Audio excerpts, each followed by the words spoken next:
తెలంగాణ ప్రభుత్వం నిర్వహిస్తున్నటువంటి teacher eligibility test ఉపాధ్యాయ అర్హత పరీక్ష టెట్ కోసం టీశాట్ నిర్వహిస్తున్నటువంటి ఈ శిక్షణా తరగతులకు మీ అందరికీ మా స్వాగతపూర్వక ఆహ్వానం. ఈ శిక్షణా తరగతిలో భాగంగా గణిత శాస్త్రంలో మనము ఇచ్చేటటువంటి పరీక్ష పేపర్ల గురించి ప్రశ్నల గురించి చర్చించుకోబోతున్నాం.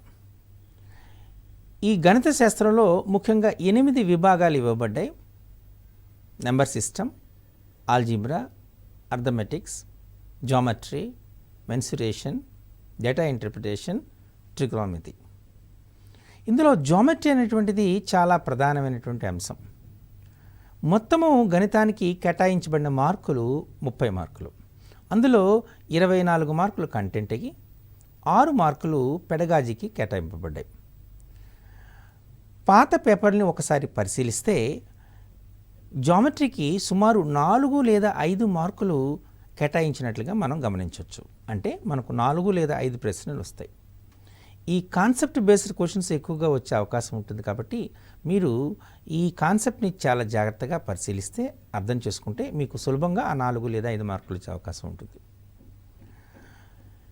మనం వివిధ క్లోజ్డ్ ఫిగర్స్ని అబ్జర్వ్ చేస్తే, సంవృత పటాలను అబ్జర్వ్ చేస్తే అతి చిన్న సంవృత పటం భుజాల సంఖ్య ఆధారంగా మనం త్రిభుజంగా చెప్పవచ్చు. 2 రేఖాఖండాలతో ఒక సంవృత పటం ఏర్పడదు. ఒక సంవృత పటంకి ఏర్పడడానికి కావలసినటువంటి మినిమం లైన్ సెగ్మెంట్స్ 3 లైన్ సెగ్మెంట్స్తో ఏర్పడేటువంటి సంవృత పటం అనేది మనకు త్రిభుజం. ఈ త్రిభుజాన్ని 2 రకాలుగా వర్గీకరణ చేయొచ్చు. భుజాల ఆధారంగా, అలాగే కోణాల ఆధారంగా కూడా చేయొచ్చు. భుజాల ఆధారంగా అంటే అన్ని భుజాలు సమానంగా ఉన్నాయి అనుకోండి, త్రిభుజాన్ని 2 రకాలుగా వర్గీకరణ చేయొచ్చు. ఒకటి భుజాల ఆధారంగా, రెండవది కోణాల ఆధారంగా. భుజాల కొలతలు, అన్ని భుజాల కొలతలు సమానంగా ఉన్నాయి అనుకుందాం. అన్ని భుజాల కొలతలు సమానంగా ఉంటే ఆ త్రిభుజాన్ని సమబాహు త్రిభుజము అంటారు. సమబాహు త్రిభుజంలో అన్ని భుజాల కొలతలకు సమానమే కాకుండా అన్ని కోణాల కొలతలు కూడా సమానంగా ఉంటాయి. ప్రతి కోణం యొక్క విలువ 60 డిగ్రీలు ఉంటుంది. 3 భుజాల్లో 2 భుజాలు మాత్రమే సమానంగా ఉన్నాయనుకోండి, దాన్ని సమద్విబాహు త్రిభుజము అంటారు, ఐసోసెలస్ ట్రయాంగిల్. ఏ భుజము కొలత సమానంగా లేదు అనుకోండి, 3 విభిన్న కొలతలను కలిగి ఉంటే దాన్ని విషమబాహు త్రిభుజం అంటారు. 3 భుజాలు సమాన కొలతలను కలిగి ఉంటే సమబాహు త్రిభుజం అని, కేవలం 2 భుజాలు సమానంగా ఉంటే వాటి సమద్విబాహు త్రిభుజం అని, అన్ని భుజాలు విభిన్న కొలతలను కలిగి ఉంటే విషమబాహు త్రిభుజం అని అంటారు. ఈ రకంగా భుజాల ఆధారంగా 3 రకాలుగా వర్గీకరణ చేయడం జరిగింది. అదేవిధంగా కోణాల ఆధారంగా కూడా 3 రకాలుగా వర్గీకరణ చేశాం. ప్రతి కోణము అల్పకోణమైతే దాన్ని అల్పకోణ త్రిభుజము అంటారు. ఒక కోణం లంబకోణం అయితే దాన్ని లంబకోణ త్రిభుజము అంటారు.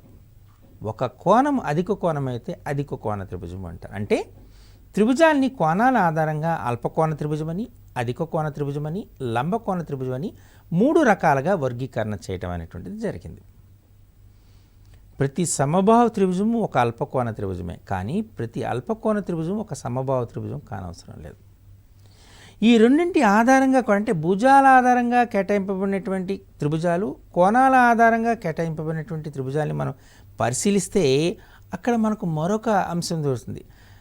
సమద్విబాహు లంబకోణ త్రిభుజం అనేటువంటి ఉంటుంది. సమద్విబాహు లంబకోణ త్రిభుజం అంటే ఒక కోణము లంబకోణము, మిగిలిన 2 భుజాలు అంటే 2 భుజాలు సమానంగా ఉంటాయి అని అర్థం. సమద్విబాహు లంబకోణ త్రిభుజం ఇది మరొక రకంగా కూడా మనం వర్గీకరణ చేసి చెప్పచ్చు. ఓకే, ఇప్పుడు సమద్విబాహు లంబకోణ త్రిభుజంలో కోణాలు 90 డిగ్రీలు, 45 డిగ్రీలు, 45 డిగ్రీలుగా ఉంటాయి. అందులో భుజాల నిష్పత్తి 1:1:2 ఉంటుంది. ఇది చాలా ఇంపార్టెంట్ బిట్ ఎగ్జామినేషన్లో. సమద్విబాహు లంబకోణ త్రిభుజంలోని కోణాల నిష్పత్తి ఎంత అని అడిగాడు అనుకోండి, 1:1:2 అవుతుంది. 1:1:2 1:1:2.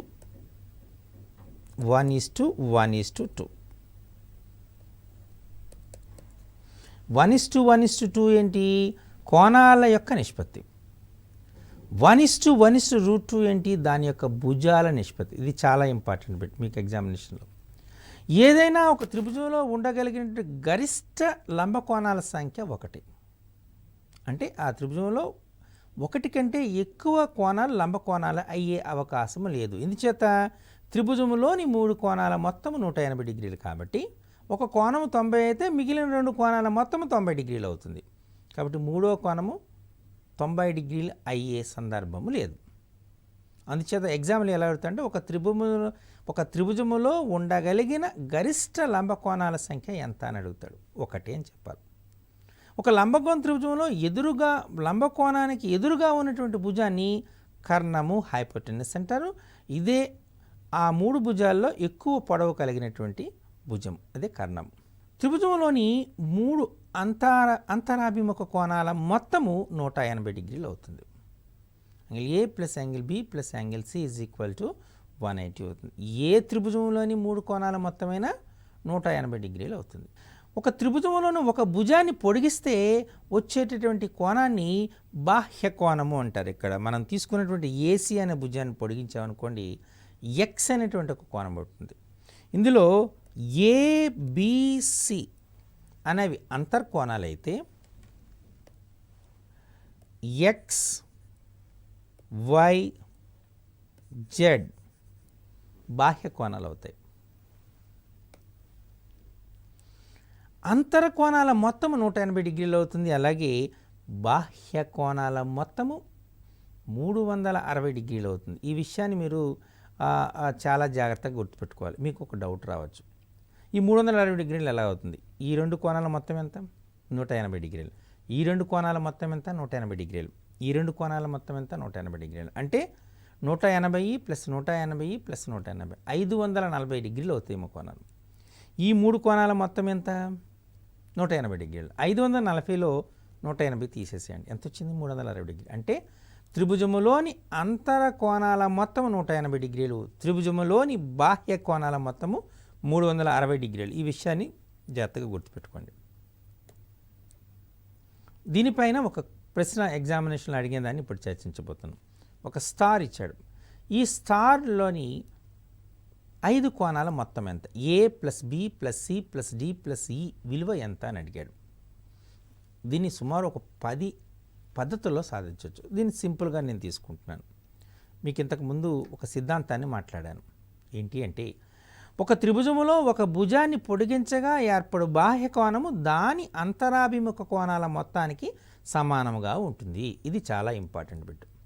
ఏదైనా ఒక త్రిభుజం తీసుకున్నారనుకోండి, ఆ త్రిభుజములో ఒక భుజాన్ని పొడిగిస్తే ఏర్పడు బాహ్య కోణము దాని అంతరాభిముఖ కోణాల మొత్తానికి సమానంగా ఉంటుంది.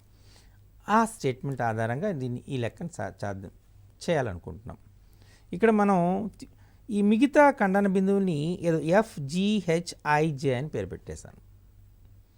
ఇక్కడ ఏదైనా త్రిభుజం, మీకు చాలా త్రిభుజాలు కనబడుతున్నాయి, మీకు నచ్చిన త్రిభుజం తీసుకోండి. ఈ త్రిభుజం HIC అనే త్రిభుజాన్ని తీసుకున్నాను. యాంగిల్ 3 ప్లస్ యాంగిల్ 6 యాంగిల్ 7 వేసుకున్నాం. మనకు త్రిభుజంలో 3 కోణాలు మొత్తం 180 డిగ్రీలు కాబట్టి angle 3 plus angle 6 plus angle 7 is equal to 180 degrees అవుతుంది. ఓకే, ఇంతకుముందు చెప్పిన సిద్ధాంతం ప్రకారము మనకు వేరొక త్రిభుజం జాగ్రత్తగా పరిశీలించండి. నేను మీకు చూపిస్తున్నాను. IEB ఇదొక త్రిభుజం, కరెక్ట్? చూసారా, క్లియర్గా కనబడుతుంది కదా. ఇందులో ఈ అనేటి భుజాన్ని పొడిగించాను. పొడిగిస్తే యాంగిల్ 6 అనేటువంటి కోణం ఏర్పడింది. ఒక భుజాన్ని పొడిగించగా ఏర్పడు కోణం ఏమవుతుంది? బాహ్య కోణం అవుతుంది. అంతేనా? యాంగిల్ 6 బాహ్య కోణం. ఈ కోణము దేనికి సమానం అవుతుంది? దాని అంతరాభిముఖ కోణాల మొత్తానికి సమానం అవుతుంది. యాంగిల్ 5 ప్లస్ యాంగిల్ 2 అవుతుంది. So angle 6 is equal to angle 5 plus angle 2. ఇప్పుడు నేను మరొక త్రిభుజాన్ని తీసుకుంటున్నాం. అదేంటంటే DAH. ఈ త్రిభుజాన్ని తీసుకున్నాను. ఇందులో AH అనేటువంటి భుజాన్ని పొడిగించాను. ఇక్కడ ఒక బాహ్య కోణం ఏర్పడింది, యాంగిల్ 7. ఈ యాంగిల్ 7కు యాంగిల్ 4 యాంగిల్ 1 అనేటువంటి అంతరాభిముఖ కోణాలు అవుతాయి. అంటే angle 7 is equal to angle 1 plus angle 4. ఈ యాంగిల్ 6 అండ్ యాంగిల్ 7 విలువని angle 3 plus angle 6 plus angle 7 equal to 180లో ప్రతిక్షేపం చేశాను. యాంగిల్ 3 అంటే యాంగిల్ 3 అయిపోయింది. యాంగిల్ 6 ప్లేస్లో యాంగిల్ 5 ప్లస్ యాంగిల్ 2, యాంగిల్ 7 ప్లేస్లో యాంగిల్ 1 ప్లస్ యాంగిల్ 4 యాడ్ చేస్తే మనకు angle 1 plus angle 2 plus angle 3 plus angle 4 plus angle 5 which is equal to 180 degrees అని వచ్చింది. చూసారా? ఈ రకంగా త్రిభుజములోని 3 కోణాల మొత్తము 180 డిగ్రీలు, ఒక త్రిభుజములోని ఒక భుజాన్ని పొడిగించగా ఏర్పడు బాహ్య కోణము దాని అంతరాభిముఖ కోణాల మొత్తానికి సమానం అనే 2 అంశాలపైన ఈ రకమైన ప్రశ్న ఎగ్జామ్లో అడుగుతుంది. కాబట్టి ఈ రేఖాగణితంలో జనరల్గా 1, 2 లేదా 3 అంతకన్నా ఎక్కువ సిద్ధాంతాలని క్రోడీకరించి ప్రశ్నలు వస్తాయి. కాబట్టి చాలా జాగ్రత్తగా ఆ సిద్ధాంతాలన్నింటినీ దృష్టిలో పెట్టుకోవాలి. ఓకే, సో ఇప్పుడు మరొక అంశాన్ని చూద్దాం. అది స్వరూపత, సర్వసమానత. ఈ 2 పదాలు చాలా ఇంపార్టెంట్. స్వరూపత చూడడానికి ఒకే రకముగా ఉన్నవి, ఒకే రూపాన్ని కలిగిన వాటిని స్వరూపాలు అంటారు. లంబకోణ త్రిభుజాల స్వరూపాలు, సమబాహు త్రిభుజాల స్వరూపాలు, అవి వృత్తాలు స్వరూపాలు, చూడడానికి ఒకే ఆకారాన్ని కలిగి ఉంటాయి కాబట్టి సిమిలర్ అంటారు. ఒకదాని మీద ఒకటి అధ్యారోహణం చెంది ఏకీభవించినటువంటి సమతల పటాలని మనం సర్వసమాన పటాలు అంటారు. ఐడెంటికలీ ఈక్వల్, దాన్ని కాంగ్రియన్స్ అంటారు. సిమిలర్ అనేటువంటి దిస్ ఇస్ సిమిలర్, సిమిలర్ అనేటువంటిది స్వరూపత అనే దానికి గుర్తు సిమిలర్. కాంగ్రియన్స్ అనేటువంటిది ఇది symbol.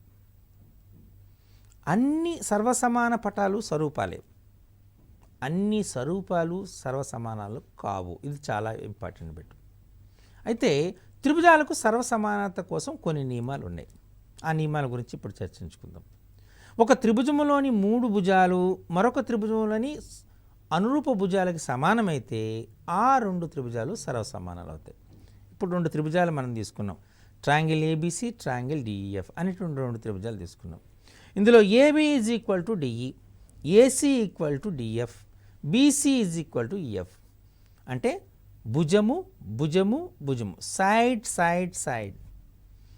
So triangle ABC is congruence to triangle DF, side side side. భుజము భుజము భుజము సర్వసమానత లేదా SSS axiom, triple S axiom అని అంటారు. ఒక త్రిభుజంలోని 3 భుజాలు మరొక త్రిభుజంలోని అనురూప భుజాలకు సమానమైతే ఆ 2 త్రిభుజాలు సర్వసమానం అవుతాయి. సర్వసమానం అయితే కోణాలు కూడా సర్వసమానం అవుతాయి. ఓకే, ఒక త్రిభుజంలోని 3 కోణాలు మరొక త్రిభుజంలోని 3 కోణాలకు సమానమైతే ఆ 2 త్రిభుజాలు స్వరూపాలు అవుతాయి, కానీ సర్వసమానాలు కావు. 3 భుజాలు అనురూప భుజాలకు సమానమైతే అప్పుడు సర్వసమానాలు అవుతాయి. అది కండిషన్. ఈ కండిషన్ జాగ్రత్తగా గుర్తు. మరొక నియమం చూద్దాం ఈ సర్వసమానత కోసం. ఒక త్రిభుజంలోని 2 భుజాలు మరొక త్రిభుజంలోని అనురూప భుజాలకు సమానమవుతూ వాటి మధ్యనున్న కోణము సమానమైతే ఆ 2 త్రిభుజాలు సర్వసమానాలు అవుతాయి. 2 sides and the included angle of one triangle are equal to corresponding side and included angle, then the 2 triangles are said to be congruent. దీన్ని ఎస్ఏఎస్ యాక్సియం అంటారు. ఇప్పుడు మనం ఈ 2 త్రిభుజాలను చూద్దాం. ఏబిసి డిఈఎఫ్ తీసుకున్నాం. అందులో ఏబి అనేటువంటి డిఈకి సమానము, angle A equal to angle D, అలాగే AC is equal to DF. ఇలా ఒక త్రిభుజంలోని 2 భుజాలు వాటిని కలిగి ఉన్నటువంటి కోణము, అలాగే మరొక త్రిభుజంలోని అనురూప భుజాలు వాటి మధ్య ఉన్న కోణానికి సమానమైతే ఆ 2 త్రిభుజాలు సర్వసమానం అవుతాయి. దీన్ని ఎస్ఏఎస్ యాక్సియం అంటారు. కోబు నియమం అంటారు. భుజము కోణము భుజము నియమం అంటారు. ఇంకొక నియమాన్ని చూద్దాం. ఈ నియమం పూర్తిగా లంబకోణ త్రిభుజానికి సంబంధించినది. 2 లంబకోణ త్రిభుజాల్లో లంబకోణాలు సమానంగా ఉండు, కర్ణాలు ఒక భుజము సమానంగా ఉంది అనుకోండి, అప్పుడు ఆ 2 త్రిభుజాలు సర్వసమానం అవుతాయి. ఇప్పుడు ట్రయాంగిల్ ఏబిసి అని ఒక త్రిభుజం తీసుకున్నారు, ట్రయాంగిల్ డిఈఎఫ్ అనేటువంటి ఒక త్రిభుజం తీసుకున్నారు. ఇందులో ఏబి అనేటువంటి డిఈకి సమానం ఒక భుజం, angle B equal to angle E అనేది లంబకోణం, AC is equal to DF కర్ణము, angle B equal to angle E 90 right angle, AC is equal to DF hypotenuse కర్ణం, ఏబి ఈజ్ ఈక్వల్ టు ఈ భుజము. లంకాబు నియమము అంటారు, ఆర్హెచ్ఎస్ యాక్సియము అంటారు. ఇలా ఈ నియమాలు అనేటువంటివి రెండు త్రిభుజాలు సర్వసమానాంతం కావడానికి కావలసినటువంటి నియమాన్ని అందజేస్తాయి. ఇవి సర్వసమానత్వానికి సంబంధించిన నియమాలు. ఇప్పుడు మనం త్రిభుజాలను గురించి నేర్చుకున్నాం కదా. సో త్రిభుజాల గురించి నేర్చుకునే ముందు మీకు క్లియర్గా దాని అంశాలను చూసుకుంటే, త్రిభుజంలో 3 మధ్యగతాలు ఉంటాయి, 3 ఉన్నతులు ఉంటాయి, 3 కోణ సమద్వికరణ రేఖలు ఉంటాయి, 3 భుజాల లంబ సమద్వికరణ రేఖలు ఉంటాయి. ఇవన్నీ అనుశక్తాలు. భుజాల లంబ సమద్వికరణ అనుశక్త బిందువుని పరివృత్త కేంద్రం అంటారు. కోణాల సమద్వికరణ రేఖల అనుశక్త బిందువుని అంతర్వృత్త కేంద్రం అంటారు. ఉన్నతల అనుశక్త బిందువుని లంబ కేంద్రం అంటారు. మధ్యగత రేఖల అనుశక్త బిందువుని గురుత్వ కేంద్రం అంటారు. ఈ అంశం కూడా చాలా జాగ్రత్తగా గుర్తుపెట్టుకోవాలి. వీటిపైన మనకు ప్రశ్నలు వచ్చాయండి. ఇప్పుడు ఒక పాలిగాన్ తీసుకుంటే అందులో ఆ పాలిగాన్లో ఉన్న భుజాల సంఖ్య 3 అయితే దాన్ని మనం ట్రయాంగిల్ అన్నాం. అదే పాలిగాన్ బహుభుజిలో భుజాల సంఖ్య 4 అయిందనుకోండి, చతుర్భుజము అంటారు. ఈ చతుర్భుజాన్ని ఒక కేటగిరేషన్ మనం చేయొచ్చు. దాన్ని ఇప్పుడు మీరు చూస్తున్నటువంటి ఫ్లో చార్ట్ని చూస్తే అది మీకు క్లియర్గా తెలుస్తుంది. చతుర్భుజంలో 4 భుజాలు, 4 శీర్షాలు, 4 కోణాలు ఉంటాయి. చతుర్భుజంలో ఒక జత భుజాలు పరస్పరము సమాంతరము అయ్యాయి అనుకోండి, జస్ట్ ఒక జత భుజాలు సమాంతరం అయితే దాన్ని సమలంబ చతుర్భుజము ట్రెపీజియం అంటారు. దాన్ని ట్రెపీజియం అంటారు. అది సమాంతరముగా లేనిటువంటి భుజాల కొలతలు సమానంగా ఉన్నాయనుకోండి, సమాంతరంగా లేని భుజాల కొలతలు సమానంగా ఉన్నాయనుకోండి, అప్పుడు అది సమద్విబాహు లంబ, దాన్ని ఏమంటారు, సమద్విబాహు సమలంబ చతుర్భుజము అంటారు. ఐసోసెలస్ ట్రెపీజియం అంటారు. అలానే అనురూప భుజాలు అడ్జసెంట్ సైడ్స్ తీసుకున్నాం. అడ్జసెంట్ సైడ్స్ ఈ సైడ్కి ఈక్వల్ ఉంటుంది, ఈ side side. Adjacent sides are ఈక్వల్గా ఉన్నాయనుకోండి, ఆ రకమైన చతుర్భుజాన్ని మనం కైట్ అంటాం. ఓకే, ఇప్పుడు ఇంతకుముందు మనం చెప్పుకున్న ఒక జత భుజాలు సమాంతరం అన్నాము.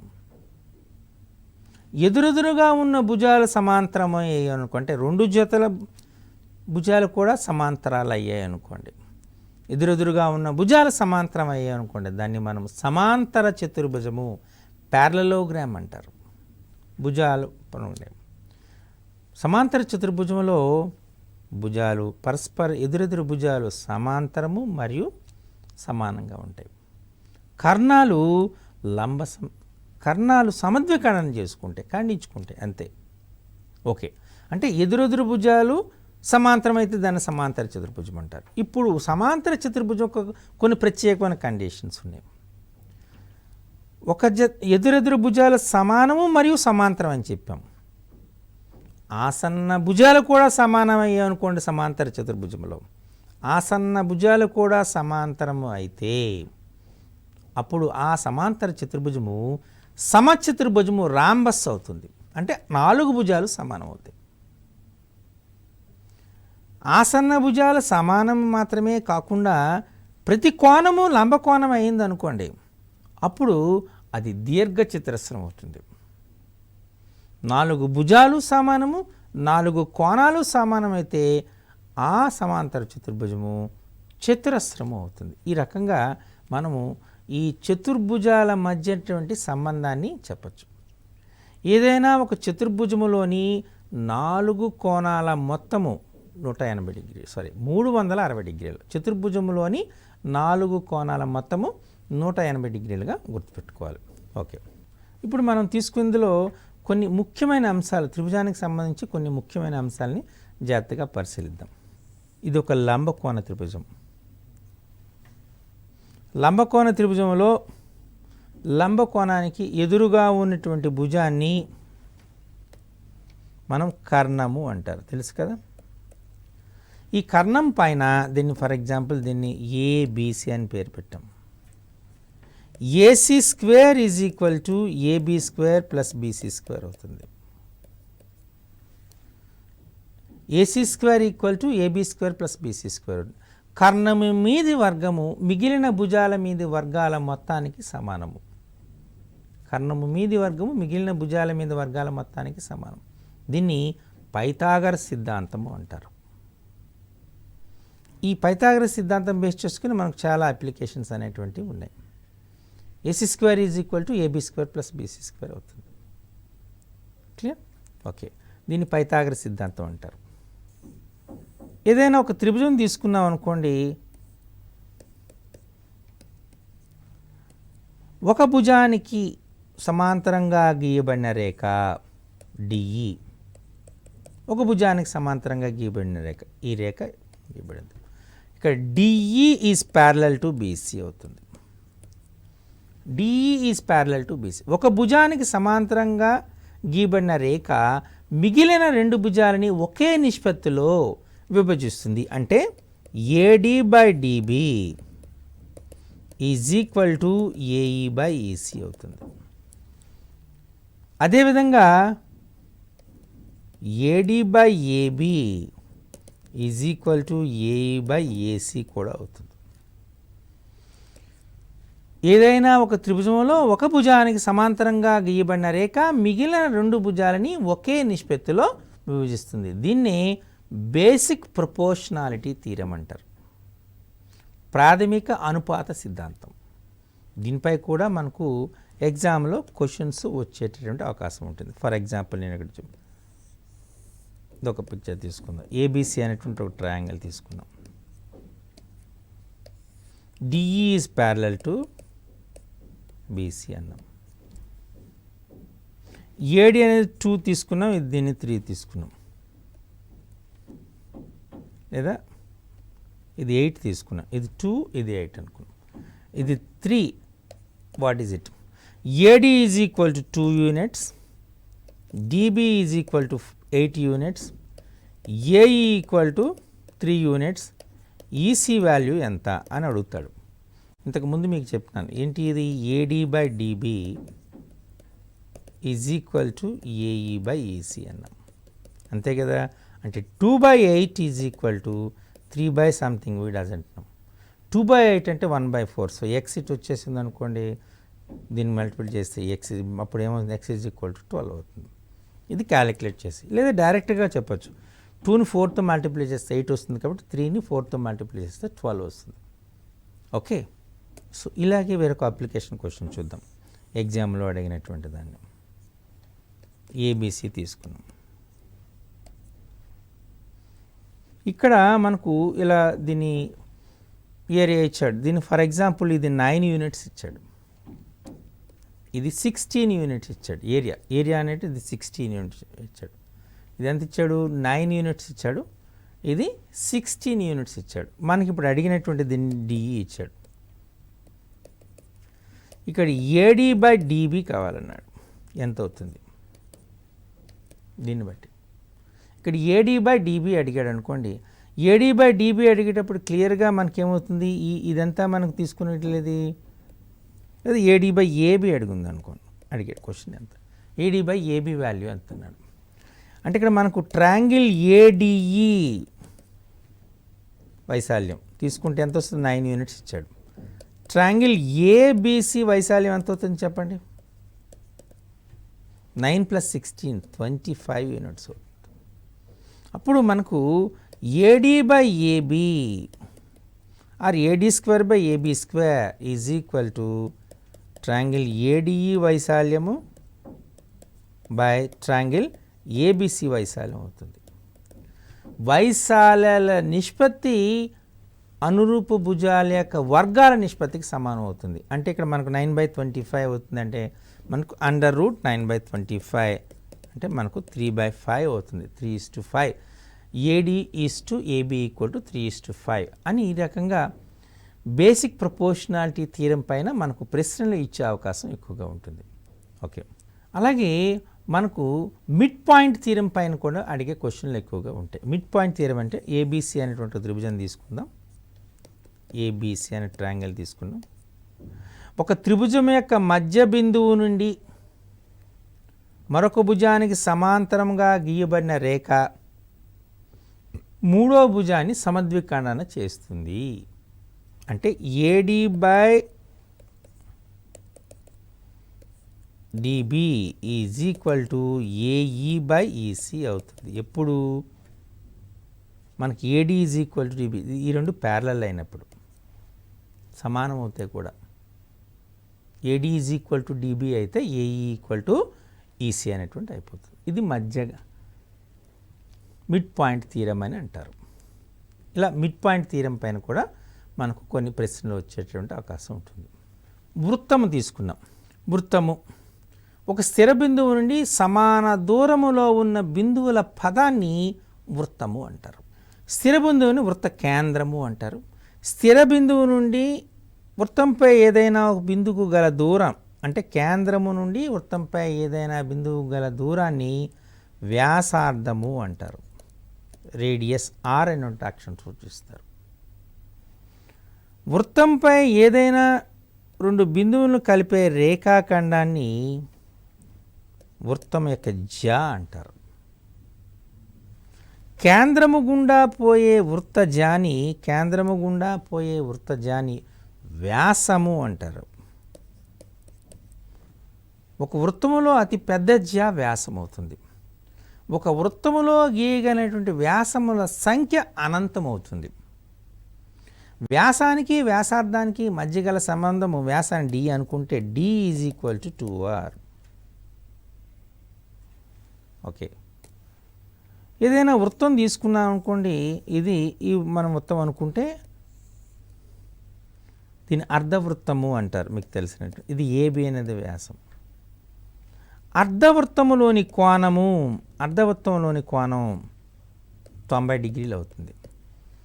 అర్ధవృత్తములోని కోణం విలువ ఎంత అంటే 90 డిగ్రీలు అవుతుంది. ఇది చాలా ఇంపార్టెంట్. ఒక వృత్తం తీసుకున్నాం.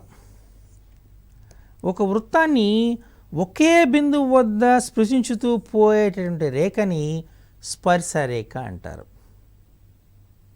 బాహ్య బిందువు నుండి ఒక వృత్తానికి గీయగలిగినటువంటి స్పర్శ రేఖల సంఖ్య కేవలము 2.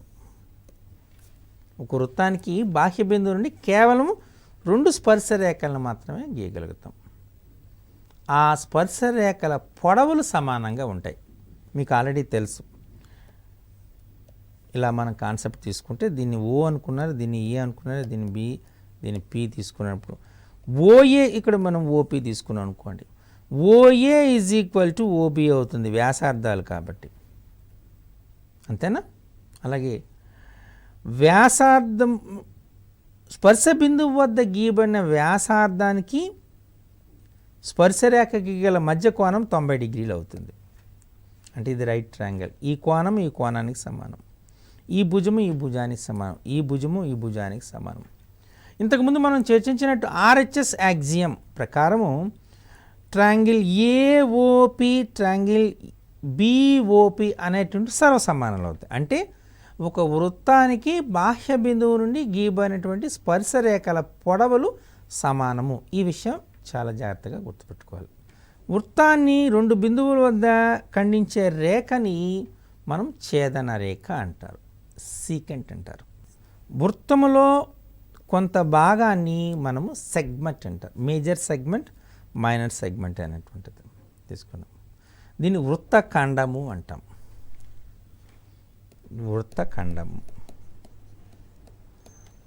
వృత్తఖండములో మనం ఇప్పుడు తీసుకున్నాం, ఏదైనా వృత్తం తీసుకున్నాం. వృత్తఖండములోని ఇది ఏబి అనేటువంటి వృత్తఖండం తీసుకున్నాం. ఈ వృత్తఖండములోని కోణములు సమానంగా ఉంటాయి. కోణాలు సమానంగా ఉంటాయి. అంటే ఈ కోణము ఈ కోణానికి ఒక వృత్తఖండములోని కోణాల సంఖ్య సమానం. ఆ వృత్తం పైన ఏదైనా బిందువు వద్ద చేసే కోణము వృత్త కేంద్రం వద్ద చేసే కోణంలో సగం ఉంటుంది. ఇది ఎక్స్ అనుకోండి, ఇది x/2 ఉంటుంది. ఆర్ ఇది ఎక్స్ అయితే ఇది 2x అవుతుంది. ఇది మీరు చాలా జాగ్రత్తగా వీటిపైన ఎక్కువగా ప్రశ్నలు వచ్చే అవకాశం ఉంటుంది కాబట్టి వీటికి తీసుకోవాలి. వృత్తం మీద వృత్తఖండంలోని కోణము వృత్త కేంద్రం వద్ద చేసే కోణంలో సగం ఉంటుంది అనేటువంటి చెప్పు. అలాగే వృత్తఖండంలోని కోణాల విలువలు సమానంగా ఉంటాయి. ఈ రకంగా మనకు ఈ త్రిభుజాలు, చతుర్భుజాలు, వృత్తాలు వీటిపైన మనకి ఎగ్జామ్లో వచ్చే క్వశ్చన్లు వచ్చే అవకాశం ఎక్కువ ఉంటుంది. కాబట్టి ఈ కాన్సెప్ట్ పైన మీరు సమగ్రమైనటువంటి విశ్లేషణ చేసుకుంటే ఖచ్చితంగా వాటన్నిటిని నేను చెప్పేటట్టుగా ఈ వీడియోని మీరు జాగ్రత్తగా పరిశీలిస్తే ఉన్న అంశాలన్నింటినీ శ్రద్ధగా రాసుకుంటే ఖచ్చితంగా మీరు అన్ని ప్రశ్నలని సమాధానం రాయగలుగుతారు.